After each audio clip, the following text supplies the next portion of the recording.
Huwag puro talbos ng kamote at huwag din puro kangkong lang ang inyong ilalagay sa inyong sinigang na hipon. Pwede rin ito. Pero eto nga, magluto muna tayo. Ayan, inilaga ko po yung kamatis ko at tapos ay inano ko siya, kinatas ko lang siya kasi mas gusto namin yung ganyan lang para mas malinis yung sabaw higupin. At tapos ay pinakuluan ko nga yung sabaw at inilagay ko yung hipon ng kumukulo na ang sabaw at lagyan nyo rin ng sibuyas at saka ng paminta at ng siling haba. Oo. Pagkatapos kapag kumukulo na ulit yan, ay pwede nyo na rin dyan ilagay yung dahon ng alugbati. Oo, yan. Kasi marami sa aming dahon ng alugbati dahil nagtanim ako niyan eh. Para nga libre na tayo ng gulay na laging nagagamit sa araw-araw. Ayan, o diba? At alam nyo bang napakasarap niyan? Subukan nyo rin yan minsan dahil talagang bagay din yan sa sinigang na hipon.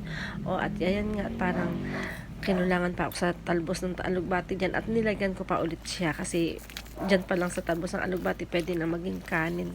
Oo, pwedeng kanin ko na yan. Yan na yung aking kanin. Hindi na ako nagkakanin pag ganyan. Talbos ng alugbati lang, sapat na. Ayun. O, ayan nga. At subukan nyo rin yan at talaga namang masarap din talaga at napakasarap. Bagay na bagay ang lasa niya sa sinigang na hipon. Subukan nyo minsan. Maraming salamat.